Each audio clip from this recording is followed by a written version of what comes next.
Oh, yes. Okay. Give that man a sticker. That deserves a sticker. Put it over his mouth. How did you end up originally getting the role of Michael in Resurrection?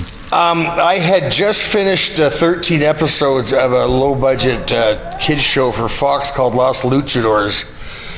These guys were Mexican wrestlers by day, crime fighters by night, and I was doubling the lead guy, and then my coordinator left after 8 episodes, so for the last 5 I was the coordinator and the stunt double, and very lucrative job for me.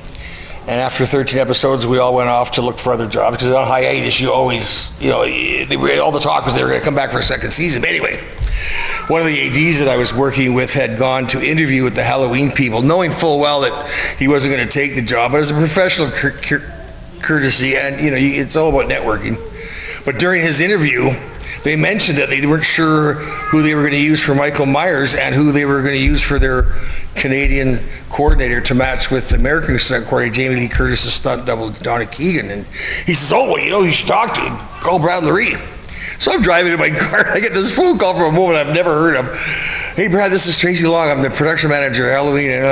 I thought she said they were looking for a stunt double for Austin Powers, because I forgot what the guy from Halloween's name was, right? I forgot it was Michael Myers, right? Wow. She says, Brad, thank you very much. She says, Brad, how tall are you? And I says, well, I'm 6'2". She says, oh, perfect. Can you come in tomorrow to meet the executives? I say, yeah, I suppose. So I go in there. There's no way I'm taking this job, because I'm making tons of dough on the other show. I'm going back to that, right? Plus, it was I had done a lot of coordinating. It was it was a good way to start my coordinating career. So anyway, everybody was there. It was like an afterthought. Oh yeah, we better get someone to transport the mask around. So I did the walk for Rick, 3 or 4 times, him describing how he wanted it, and he just turned to Paul Freeman, the producer, and said, yeah, he should be fine. And Paul says, okay, Brad, now, you're the first guy we're looking at.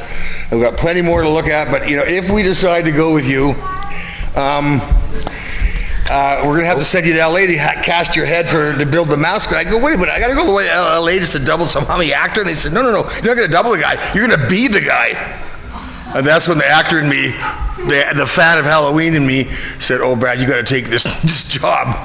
And the rest is history. Then the other show came back, and in the middle of the 3rd episode, they pulled the plug, and that was it. And that's why you don't see anybody up here signing autographs for the Los Luchadors.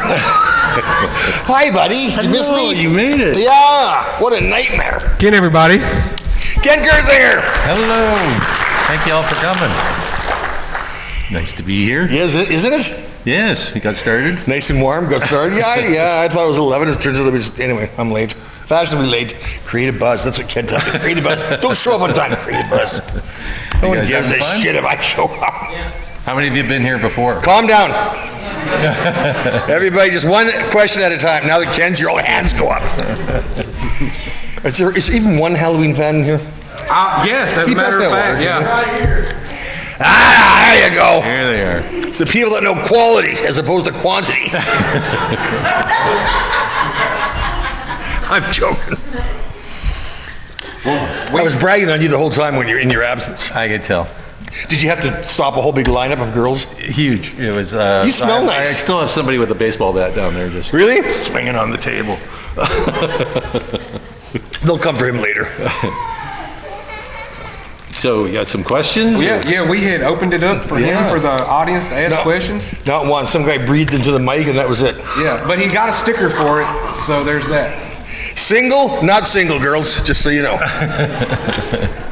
Fat, not fat. What do we got? So, in my opinion, politically incorrect. Both of you guys, is in your respective franchise, I think they're 2 of the more, I'd say, fun films in the series. So I guess with that, do you guys have any favorite memories or fun stories from filming the movies? A couple. Yeah, exactly. Some I can talk about. Where do you start? Tell me how you got hammered on the last day of shooting. So the last day of shooting. Okay, well, let's go to that. They start. I go in to interview for the stunt coordinating job on Freddy vs. Jason, and I'm sitting there talking to the line producer, and he's just looking at me. He's not really listening to what I'm saying, and he's finally says, "You know, Ken," he goes, "Would you be interested in auditioning to play Jason?" And I said, well, what about Kane? And they said, well, they want to go in a different direction. They want somebody taller and bigger. And I said, sure. And so they auditioned me for it. And there was one gag in the movie, the fire gag in the cornfield, and I knew that could get nominated for a World Stuntman's Award. It was a big, full set of burns. And the line producer go, oh no, Ken, we've hired you as an actor now. We've got a stunt double, and that'll be shot on second unit. You'll be on main unit. And I was like, ugh.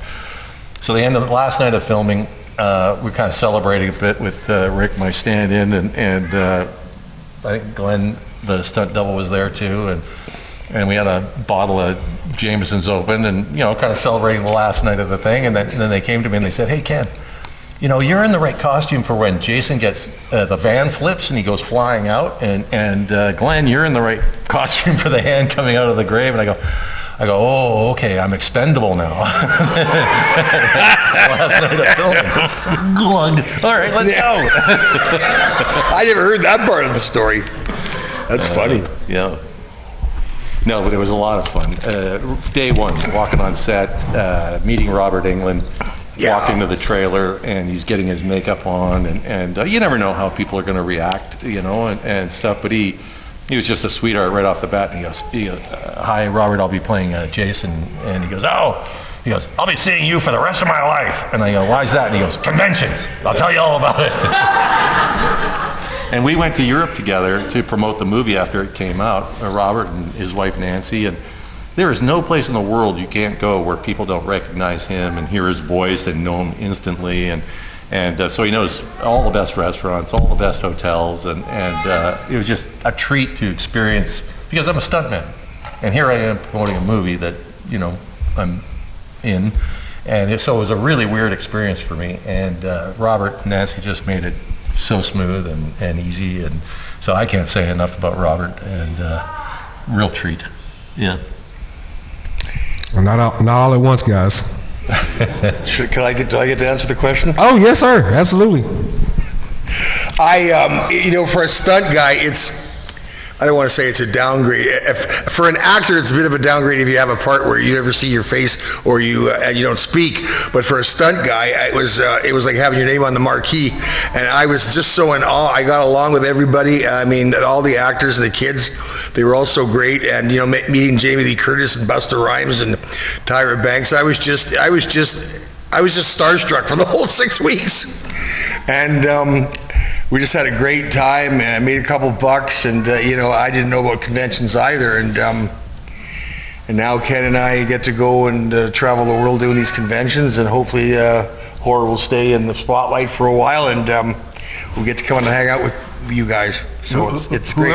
Whoever doesn't know, Brad and I go back 40 years? 83, 41. Yeah.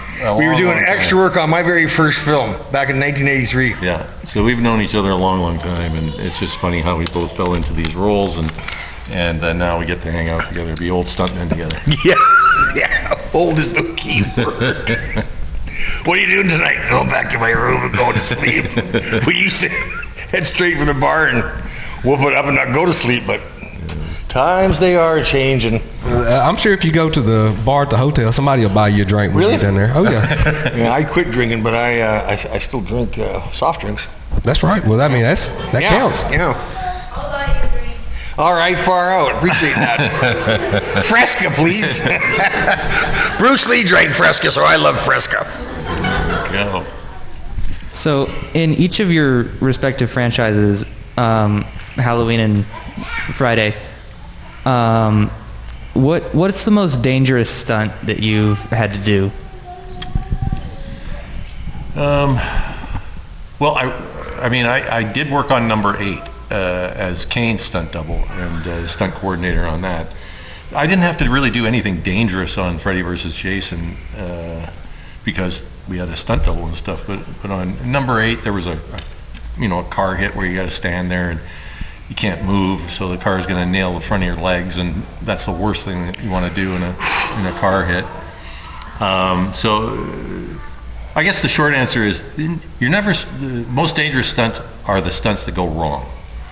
So you can do a simple stunt, but the dial on the ratchet suddenly gets cranked up, and instead of you going from here to here, you end up going from here to that wall, and the wall is made of concrete, and we've seen that happen where equipment fails and cables snap and stuff. So the most dangerous stunts are the ones that go wrong. You're not supposed to get hurt. You're not supposed to, get hurt too badly. You're always going to take hard knocks and stuff like that. But as far as getting hospitalized and, broken bones and stuff like that, those are usually the ones that go wrong. You went to the hospital on Breakaway, didn't you? I went to a hospital a couple of times. Really? Years, yeah. Yeah. No, I fractured 3 vertebrae on Hideaway. Doubling Jeff Goldblum. Oh, that's and fractured ankles. Those. It's like playing professional sport. If you do it long enough, you're going to get hurt, and you just hope that it's not a career-ending injury. But that's just part of the business. And but I mean, we still managed to have a lot of fun doing it. Well, you got to be a little masochistic to be a stuntman to begin with. It's like being a rodeo star. You got to be out of your mind. No, I don't want to ride the horse to the mark, get off and kiss the girl. I want to get shot off the horse at 30 miles an hour and risk my neck.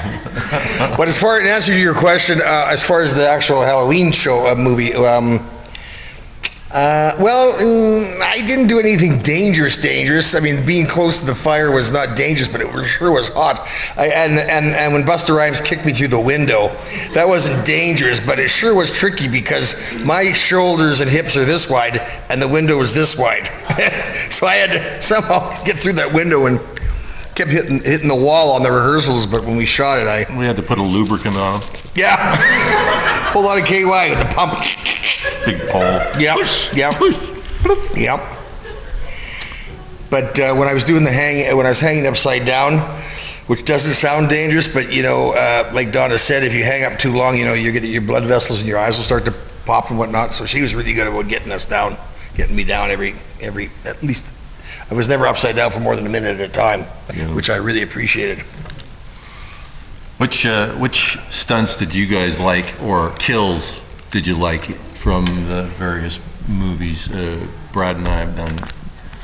Anybody got an idea? Anybody like any? Throwing the question open? Yeah. The one where you smash him in the bed. Yeah, that was a good one. you know that I hadn't even read that in the script. So I showed up for work that day, and I knew that there was a scene where I stabbed the guy in the bed, but then they had rewritten the script and to fold the bed, and they hadn't given me the insert for that to say. So I showed up not knowing that I was going to be doing that day, and I loved it because the stabbing everybody expected and everything, but the bed was just a great coup de grace.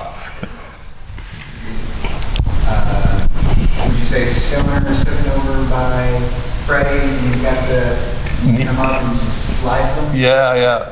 Cut them in half. Which begs the question, when I hit Kelly Rowland with my machete, she flew through the air into a tree. Now, why wasn't she cut in half? You hit her broadside. You done dulled the machete. I guess I kind of have a 2-part question, but is it hard to, embody the character? How do you, prep to, play the character? And, was it kind of intimidating just because the movies have been around for so long? I was very intimidated because I was so desperate to, because to me, Nick Castle is Michael Myers. He was the guy in the first one, and it's his iconic gait that makes him so creepy, and I watched all the Halloweens. I fast forwarded to the Michael Myers parts, and I thought H2O would have been a great film if Chris Duran had just done a little homework, but he says, I never watched it, I just did it my way, and I love Chris, but I just sort of, is he here today, by the way? I thought his portrayal, he looked like a guy that was dressed up as Michael Myers for Halloween and playing Michael Myers, but I just sort of liken Michael Myers to a man-child who's kind of a simpleton who doesn't really understand death, and I'll tell you that I have been credited by none other than Dick Warlock for what I did with my eyes, of all things, because I wanted Michael Myers' eyes to look as dead, like a shark's eyes, like sharks swim and kill, Michael walks and kills. So whenever we had a medium or a close-up shot, I would cross my eyes just enough that I felt like it took the focus out of my eyes, so he looked less human. Yeah, he kills people, and the reason he does the head tilt is he's like a cat playing with a mouse and doesn't understand why the mouse is not moving. What's the deal? So that's how and I think that's what I said in the interview that got the attention of the director on Freddy and Jason. So when I did number 8, I didn't know how big the franchise was and how popular the character was and all that stuff. And I quickly found out when we went to do Freddy versus Jason what a big deal it was. But I didn't even find that out till we were about halfway through. And my family and friends are all coming up to me and they're going, "Have you gone online? Have you seen what people are saying? This is like a really big deal."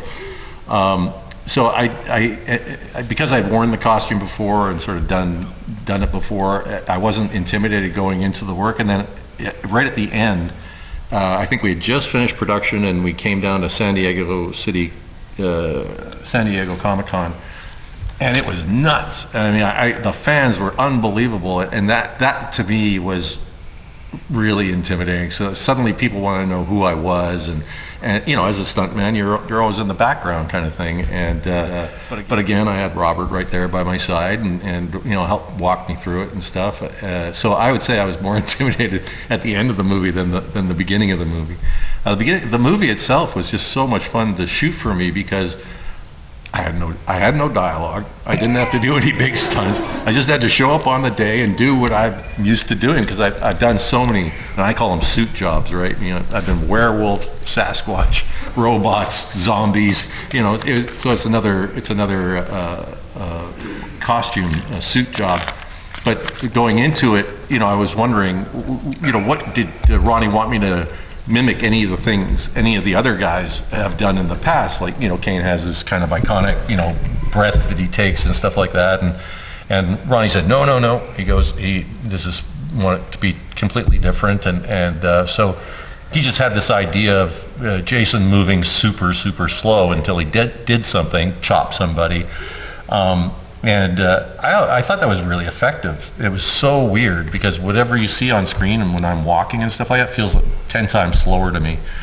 And as far as like putting the costume on, when you put the costume on, you kind of take on you feel it. You feel the persona take over, and you become that character. And I remember one night I was a little tired, and I was walking out of the lake or something like that. And Ronnie, you could see that I wasn't in character. And I mean, all you can see of me literally is one eye because the other eyes are. But it was body posture and stuff. And he goes, "Ken, get into character." And it was a cold, shitty night. And but sure enough, I channeled my Jason, and you can see a complete difference in the posture of the characters and the energy that they give off and stuff like that. So, yeah, the costumes add so much. I got to double one of the X-Men, the big guy, big silver guy, Colossus, and that costume. I felt when I put that costume on, I felt like I could pick up a car. You just come out, you just look huge, bulletproof. Yeah, so the costumes make a big difference in finding the character and being the character. What time are we going today? What time's the show over today? 6. Okay. I was told it was 11 to 7 by my agent, my very skilled agent. So, do you guys stay all day? Yeah? Because today's the big day, right? And then Sunday's probably quite a bit slower and stuff. That's great. It's a nice venue, isn't it? Fantastic. Easy to get around. Yeah. And we got both of them. I was told that he wasn't going to be here at all. Oh, when did you hear that? Last night or something? No, this morning. That's when somebody came up here and told me. I'll tell you, when I got off that plane, they said, get off, because you have to go back through Canadian Customs, go back all the way up to the ticket counter. And I was the first one there. There was only one girl at the counter. She's Mexican, who was still learning the job. Mm-hmm. Took her 45 minutes to ticket me, and while I'm sitting there with her, about 50 people showed up behind me, and they were not happy. And I was like, if I was 10 people back, I'd probably just say, fuck it, go home, blow this one off. But I love coming out and hanging out with the fans. And like I said, I'm not a huge horror. I'm a bit of a coward, okay? So my idea of being scared is riding the roller coaster at the Pacific Coliseum. But I love horror fans because you guys are also loyal to your genre. And you all love the blood and guts and gore, but you're just the kindest people I've ever met. And, you know, who wants to watch The Godfather when you can watch some Tromo chicken movie or some... Anyway, yeah. No, I would just... I just love these shows. And Ken and I are both, can I tell them we're on disability? Oh. Yeah. We've both been sitting around for years with nothing to do but twiddle our thumbs, so these are a nice respite from the boredom because I personally battle depression a lot and you get bored, man. And I'll tell you something else. When you quit drinking and you're not socializing, life gets pretty dull. So you're keeping him alive. Yeah. Thank you for that, by the way. We're certainly glad you're here. Yeah, I was really excited because I've never been to Oklahoma. My dream would be to see every single state on the convention dime, because I always buy a fridge magnet wherever I go, and I have my fridge covered with all the different states that I've been to, you know, and never been to Oklahoma, so I was really excited to be here because I'm a huge Brad Pitt fan. And let Kenny tell you about Brad Pitt. Because I love that story. Which one? The one where you said you worked with him 3 times, and when you first worked with him, he was absolutely nobody, and then he was the biggest star in the world. He was the exact same guy. Yeah. I've always admired that he didn't change at all. I met him. I met him when he was doing a pilot for a series that didn't go, called The Boys Are All Right. Some high school buddies follows them into their post-high school careers and stuff like that. And he was just one of the guys, kind of thing. And then last time I worked with him was on Legends of the Fall, and of course, you know, a big star by then and stuff. And I walked into the makeup trailer, and there's Anthony Hopkins and Aidan Quinn, who I'd also worked with before. Tantu Cardinal, who is a native actress, well known in Canada, and I'd worked with her before. I think the only person in the makeup trailer I hadn't worked with was Anthony Hopkins, and so when I walked in, everybody recognized me. It was one of those rare moments. Oh, I beat you to death at the beginning of this movie. I worked on Gunsmoke, Return to Dodge with you on this movie, and Brad Pitt goes, I watched you get shot on the Boys Are All Right and stuff. And so Anthony Hopkins turns around and looks at me, and he goes, well, I guess I should meet you. He goes, hello, my name is Tony. Really? I've never heard that story. That's awesome. That's awesome. Hey, is that Boys Was All Right? Was that the same show that Johnny Depp was in? So I've seen a clip where Brad Pitt and Johnny Depp, and they're just kids, were in a scene together, and they looked like they were in a high school cafeteria. It wasn't. I don't think it was that. Okay. Yeah, but we're looking into it. We worked with Jump Street. You think? You think it would have been Mike? He could have done a part on Jump Street, for sure. Brad Pitt. Yeah, that would have been early enough in his career. Johnny Depp was just starting out. He's come a little ways, hasn't he?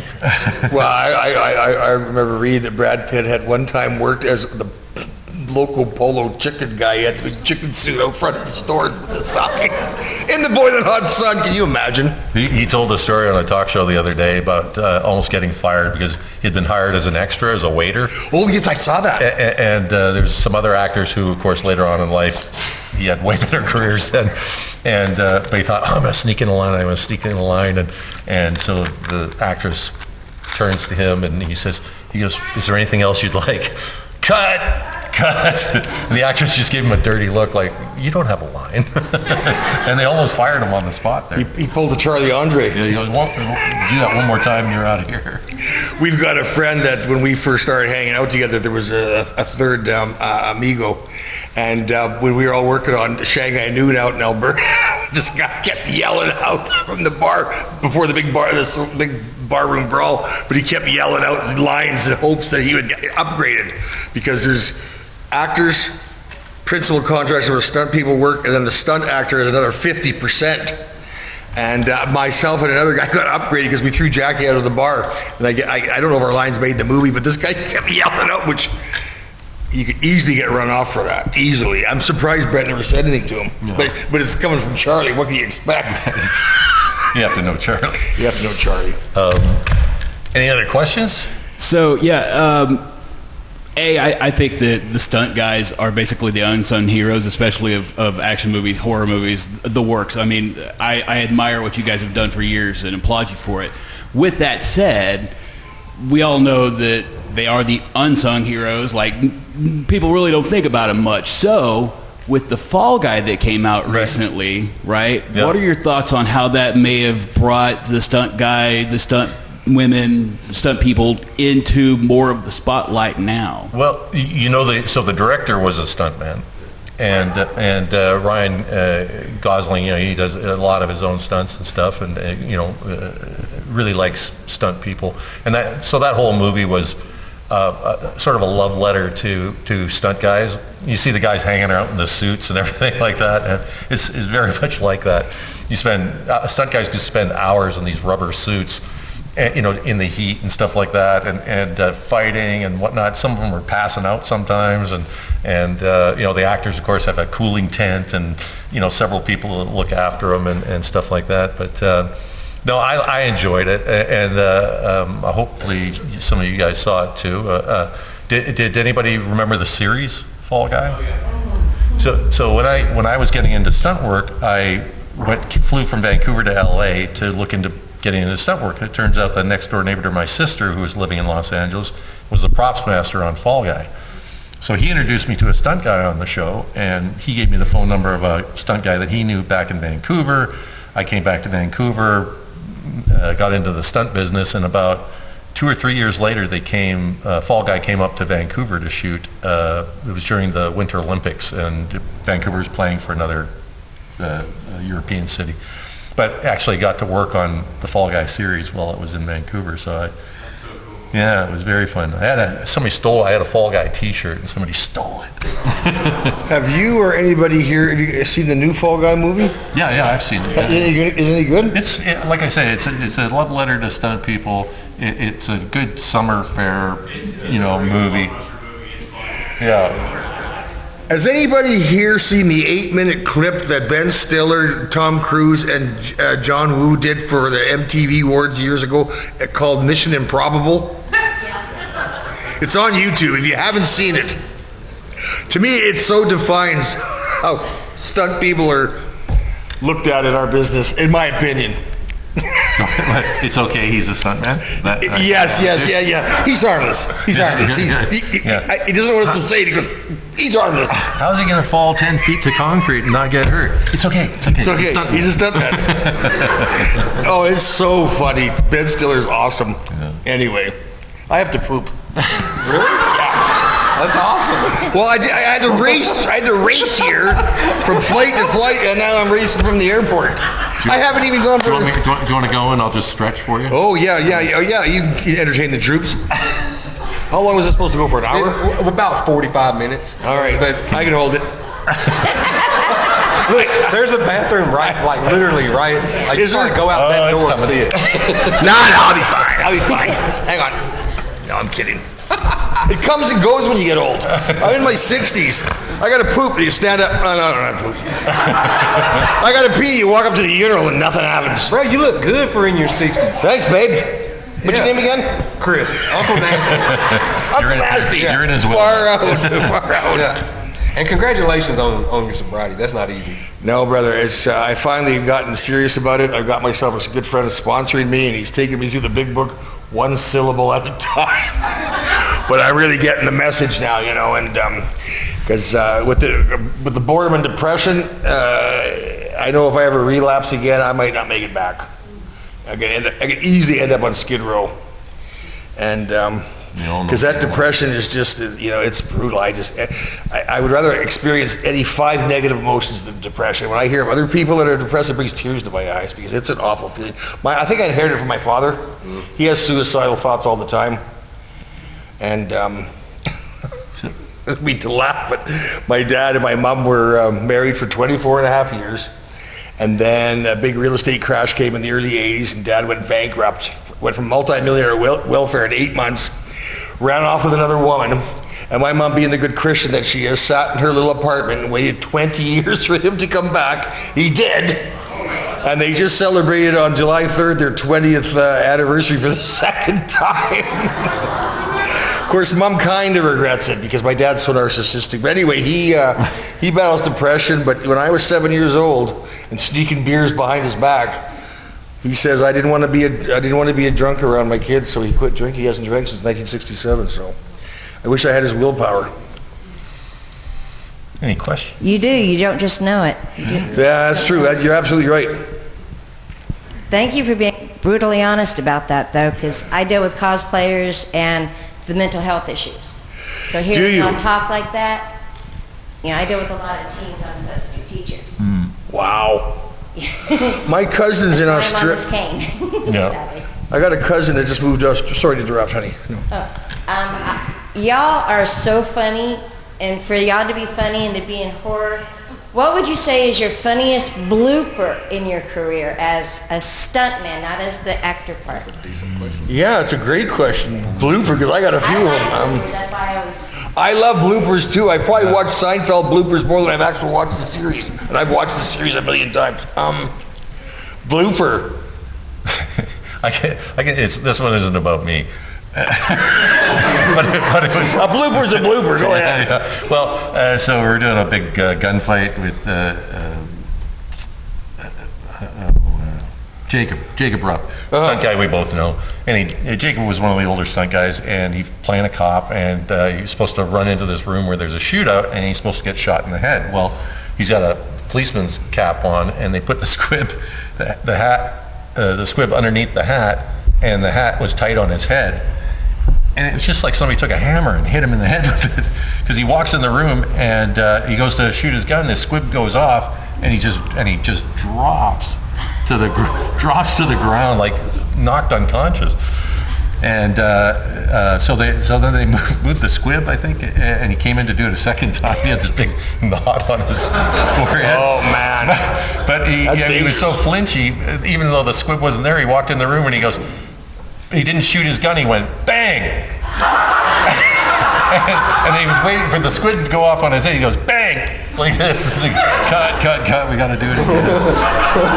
I think... that would make you flinchy, though. Now, just before I answer that question, who's Jacob Rupp again? Didn't he get you in the business? Jacob Rupp? Jacob Rupp, I just want to mention, because Jacob Rupp was the first Canadian stunt guy that the guys in Hollywood recognized as an actual stunt guy, so we consider him Canada's legendary stunt guy. My one real... I can't remember the name of the show, but I was some kind of an alien or something, and I had this gun, but we were shooting the scene without sound. And so I come in and I go, bang, I go, pew, pew, pew, pew, pew, and the director comes out for it. He says, Brad, I have people in post that put all those proper sounds in. So if you could do it without... And I'll tell you, it took me 3 more takes because I kept doing it. It was just so instilled in me just to make sounds. It didn't make sense that there was no sound. Right? So anyway, I was pretty embarrassed. Because, on TV, they don't have a lot of time, so they want you to get it in the first take if you can. If you screw things up, it's... Anyway. Can you tell us about Freddy vs. Jason vs. Ash? The movie that didn't get made.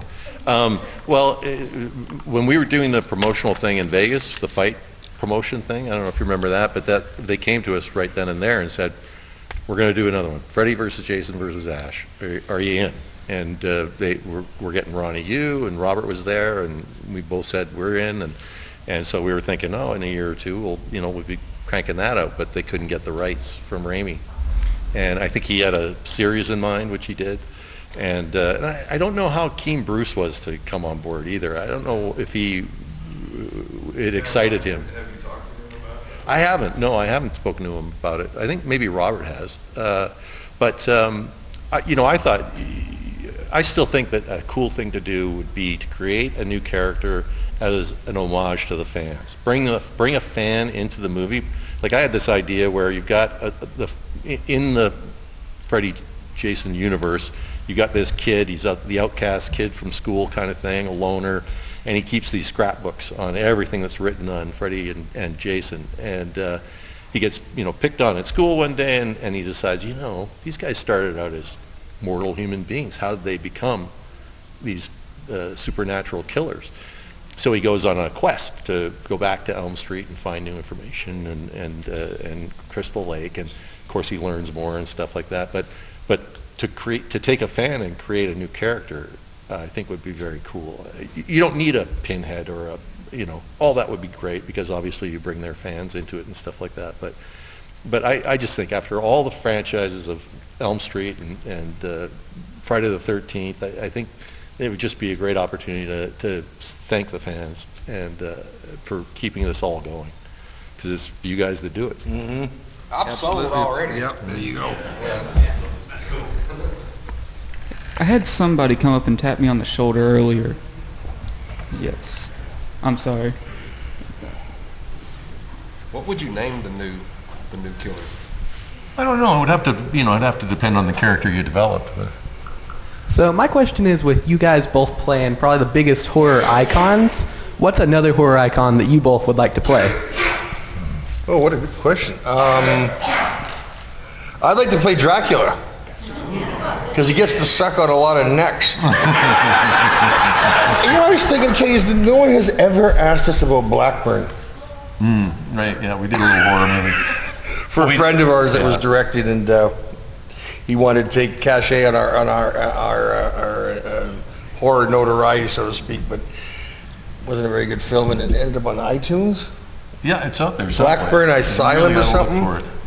Yeah. Yeah, but you're not missing out on anything. But it's a lot better than Mr. Hush, I'll tell you that. What other horror icon? You should be Frankenstein. Frankenstein's a little close to. A little close to home? Jason. It's basically the same. No, you're right. You're right. Just got bolts in your neck. I don't know. It'd be fun to create a new one. Yeah. But yeah, I can't think of anybody just offhand. I mean, Predator would be kind of cool. Oh yeah. Yeah. Anyone else? Okay, so I know that most people who are into horror films are actually stable and very interesting and fun people, but I'm certain... Did you say stable? Within reason.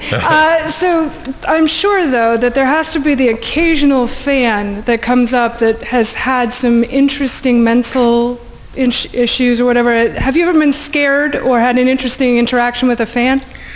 What another great question. I was just in Sacramento a month and a half ago, and the girl says to me, now, if you feel intimidated or scared or anything, Brad, just ask me for the blue pen. That's code for us to get up and go into the green room. And I thought, I got a black belt. In mind, that was 40 years ago, right? That was 50 years ago, actually. But no, I mean, there's some people in this genre, in this culture that you kind of wonder about.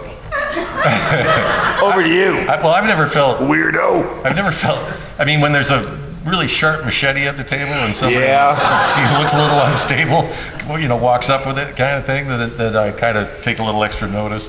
But there's a lot of funny things that happen, too. I remember one of the first conventions I did was in Malmo, Sweden, and I'm sitting at a big, long table with the Lord of the Rings guys, and this girl comes up to my table, and she goes, you will give me a free autograph. And I'm like, oh, well, why is that? And now she's got the attention of the guy sitting beside me. And she goes, because you will sign my ass. She bends over, drops her pants down. And I'm sitting here looking at this woman's butt. I look to my right, and I look to my left. And the Lord of the Rings guys, they're all going.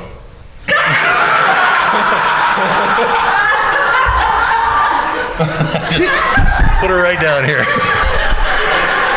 Did you sign a woman's breast too? No, signed a breast. Yeah. No, I Those are more notable than the. Yeah. I find it really kind of.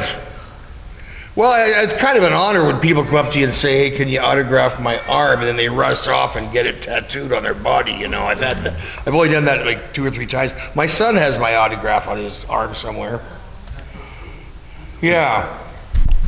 held him down and made it. No, the guy doesn't speak to me, but he's got this tattoo. He's got a Michael Myers mask. He's got my autograph. Doesn't he have some nice leather jackets with Michael Myers? Yes, he sells these beautiful vests for $450 with Michael Myers on the back, Brad Lorree's autograph, and doesn't even tell me about it. He's making like 20-30 grand, and I says to him, "Hey, where's my end?" And that did not go over very well, because I got SFA once again, Uncle Nasty. Y'all see how fun it is when you ask questions? Oh, we're old. We got stories, man. So, in your films, what was your favorite kill scene? You asked us what ours was. What was your guys'? Good. Well, they were all so special because I was just in love with all the actors. They were all we became such close friends.